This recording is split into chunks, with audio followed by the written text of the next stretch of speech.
Hello అండి. ఈరోజైతే నేనైతే మా అమ్మ వాళ్ళ ఊరైతే వెళ్తున్నాను. మా అమ్మ వాళ్ళ ఊరు ఎక్కడంటే తెలంగాణ సైడు మా అమ్మ వాళ్ళది. మా అత్తగారిదైతే వచ్చేసి ఆంధ్ర సైడ్ అనమాట.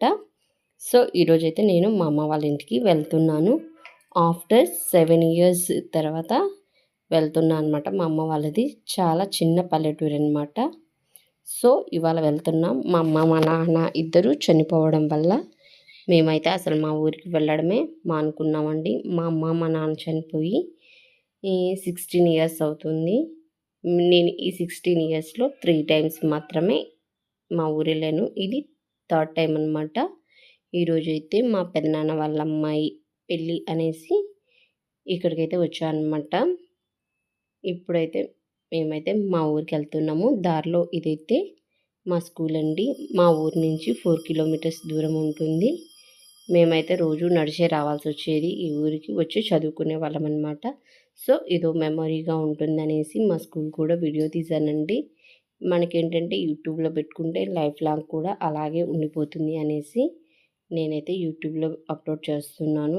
ఎంతనుకున్నా ఇవి చిన్ననాటి జ్ఞాపకాలు కదండీ! సో, అందుకనైతే నేనైతే స్కిప్ చేయలేదండి వీడియో ఎక్కడ కూడా. సో, వీడియో మొత్తం అయితే పెడుతున్నాను. చాలా మెమోరీస్ అయితే ఇక్కడ ఉన్నాయండి మాకొచ్చేసి. నేను జస్ట్ ఇక్కడ ఉంది 4 ఇయర్స్ మాత్రమే అనమాట. అమ్మ వాళ్ళ దగ్గర ఉంది. అంతకుముందొచ్చేసి మా అమ్మమ్మ వాళ్ళ ఊర్లోనే చదువుకునేదాన్ననమాట.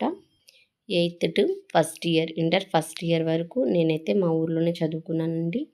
అంటే 10థ్ వరకు వచ్చేసి మా పక్కన ఉన్న ఇంజమూరు అనే ఊర్లో, నెక్స్ట్ వచ్చేసి మాల్లో ఒక 1 ఇయర్ చదివాను.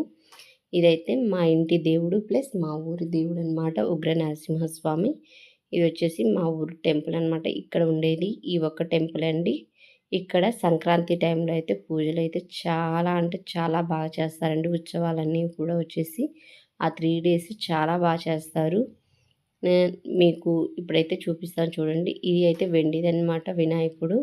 నెక్స్ట్ వచ్చేసి ఇక్కడ వచ్చేసి నాగమయ్య పడిగ ఇక్కడ ఉంటుందని నమ్మకం అనమాట. ఇది చాలా ఇయర్స్ నుంచి ఇక్కడే ఉంది. నా చిన్నప్పటి నుంచి నేను పెళ్ళికొచ్చాను అని చెప్పాను కదండి, మా పెదనాన్న వాళ్ళ కూతురిదైతే ఈరోజు పెళ్ళండి. ఆ పెళ్ళి కోసమని నేనైతే మా ఊరైతే వచ్చానన్నమాట. పెళ్ళి అయితే చాలా బాగా జరిగిందండి. పల్లెటూరు కాబట్టి ఖర్చు కూడా తక్కువగానే ఉంటుంది. పెళ్ళి కూడా బాగా గ్రాండ్గా చేశారు. ఇవి ఫొటోస్ వచ్చి కూడా నేనైతే కొన్ని ఫొటోస్ అయితే అప్లోడ్ చేశాను చూడండి.